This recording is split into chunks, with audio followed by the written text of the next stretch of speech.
بیوی ہے ہماری لائف پارٹنر بن کر کے ہماری زندگی میں آ رہی ہے، قرآن کریم یہ کہتا ہے کہ وہ عورت تمہیں سب سے زیادہ سکون کا ذریعہ بن کر تمہاری زندگی میں آتی ہے۔ اللہ تعالیٰ فرماتا ہے سورہ روم کے اندر وَمِنْ آيَاتِهِ أَنْ خَلَقَ لَكُم مِّنْ أَنفُسِكُمْ أَزْوَاجًا لِتَسْكُنُوا إِلَيْهَا۔ اللہ تعالیٰ کی ایک نشانی یہ بھی ہے کہ اس نے تمہارے لیے تمہارے جوڑے بنائے، اس نے تمہارے لیے تمہاری بیویوں کو پیدا کیا، لِتَسْكُنُوا إِلَيْهَا، تاکہ تم اپنی بیویوں سے سکون حاصل کرو۔ دیکھیے، سکون ایک الگ چیز ہوتی ہے اور ہوس ایک الگ چیز ہوتی ہے۔ ہوس پورا کرنے کے بہت سارے راستے ہیں، مگر سکون آدمی کو اپنی بیوی سے مل سکتا ہے۔ لِتَسْكُنُوا إِلَيْهَا، سکون کہیں اور نہیں ملے گا جو بیوی کے پاس ملے گا۔ اللہ نے عورت کو سکون کا ذریعہ بنایا ہے۔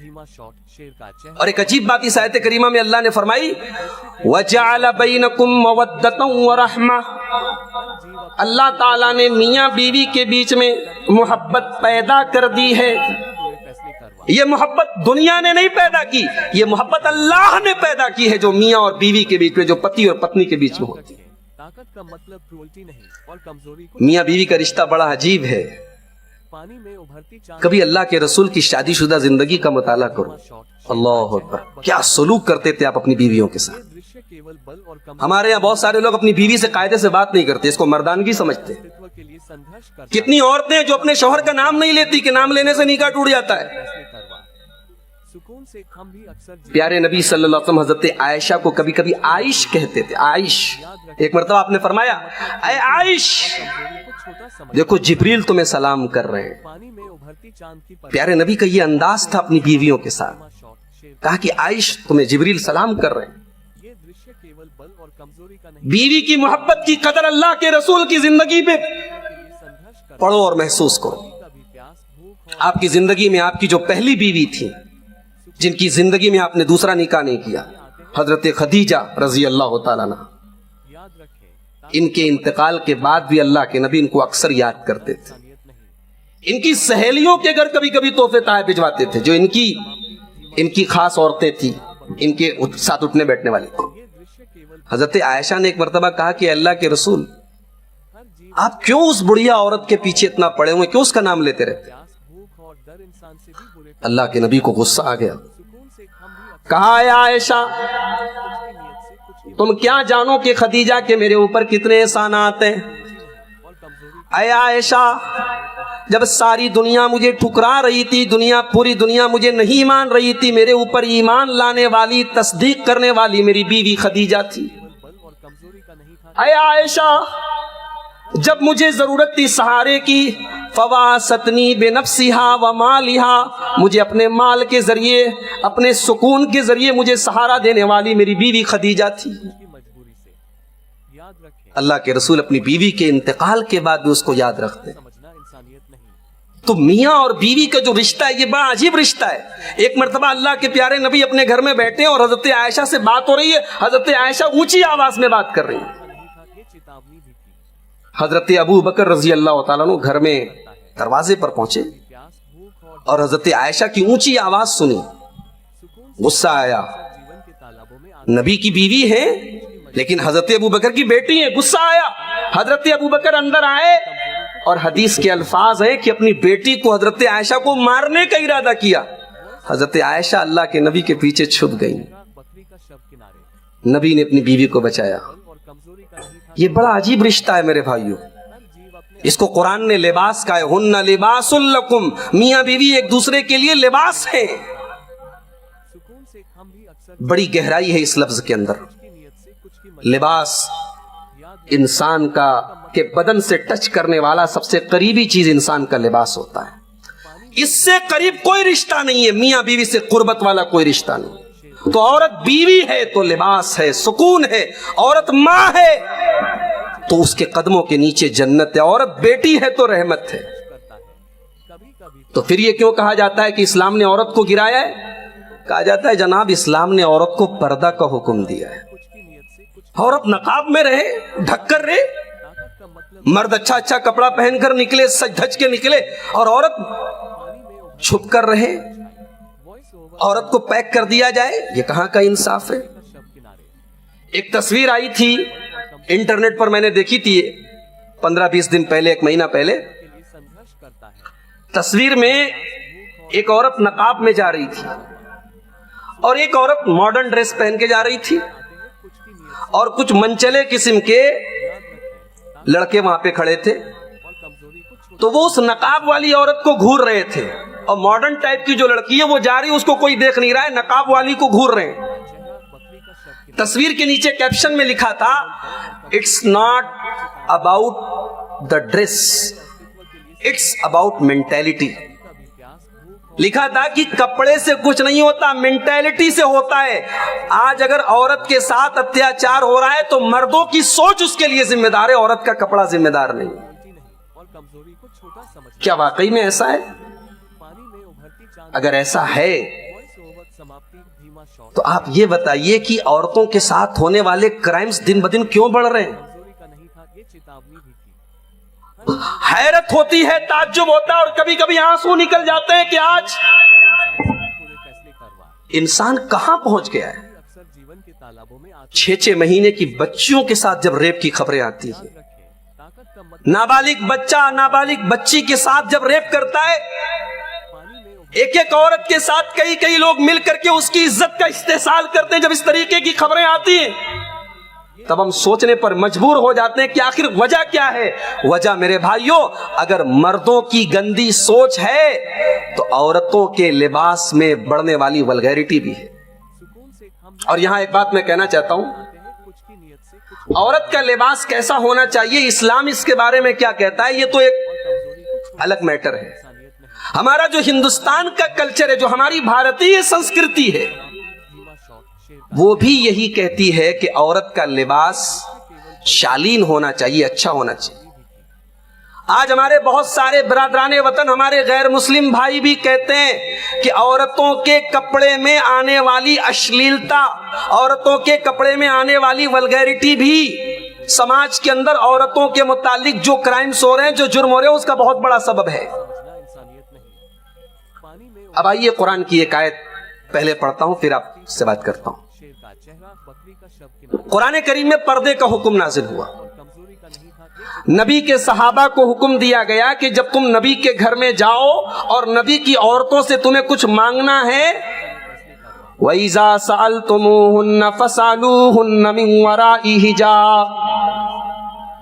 اے میرے نبی کے صحابہ، جب تم نبی کے گھر پہ جاؤ اور نبی کی ازواج مطہرات سے، نبی کی بیویوں سے تمہیں کچھ مانگنا ہو، فَاسْأَلُوهُنَّ مِنْ وَرَاءِ حِجَابٍ، تو تم پردے کی آڑ سے مانگو، پردہ نہ کراس کرو۔ غور کیجئے میرے بھائیوں، آج کیا کہا جا رہا ہے کہ عورت کے ساتھ اگر ریپ ہو رہا ہے تو کپڑا ذمہ دار نہیں ہے، مردوں کی سوچ ذمہ دار ہے۔ میں سوال آپ سے کرنا چاہتا ہوں، یہاں اللہ تعالیٰ اپنے نبی کے صحابہ کو پردے کے آڑ سے سوال کرنے کا حکم دے رہا ہے نبی کی بیویوں سے۔ نبی کی بیویاں کون ہیں؟ اس امت کی سب سے نیک عورتیں ہیں اور تمام ایمان والوں کی ماں ہیں، امہات المومنین ہیں۔ گویا بیٹے سے کہا جا رہا ہے کہ ایمانی رشتے کے اعتبار سے جو تمہاری ماں لگ رہی ہیں ان کے سامنے نہ جاؤ، وہ تم سے بھی پردہ کریں۔ یہاں مینٹیلٹی کی بات نہیں ہے، صحابہ کی مینٹیلٹی پوتر ہے، ان کی سوچ صاف ستھری ہے، وہ صاف ستھرے ذہن و دماغ کے لوگ ہیں، مگر قرآن کہہ رہا ہے کہ اے میرے نبی کے صحابہ، تم بھی پردے کی آڑ سے ان عورتوں کے پاس جاؤ۔ ذالکم اطہر لقلوبکم وقلوبہن، اسی میں تمہارے دل کی بھی صفائی ہے، اسی میں ان کے دل کی بھی صفائی ہے۔ گویا اسلام یہ کہہ رہا ہے کہ صرف مردوں کی سوچ سدھارنے سے نہیں ہوگا، عورت کا ڈریس اور کپڑا بھی بہت حد تک ذمہ دار ہے عورتوں کے ساتھ ہونے والے کرائم کے لیے۔ اور میں ایک بات بتانا چاہتا ہوں، اگر ہمارے پولیس ڈپارٹمنٹ کے لوگ موجود اور ہمارے برادران وطن تک آواز جا رہی ہے، میں کہنا چاہتا ہوں کہ پردہ اسلام میں عورت کی عزت گھٹانے کے لیے نہیں ہے، عورت کی عزت بڑھانے کے لیے۔ عورت کو پروٹیکشن دیتا ہے یہ پردہ۔ آج ہماری بہت ساری غیر مسلم بہنیں بھی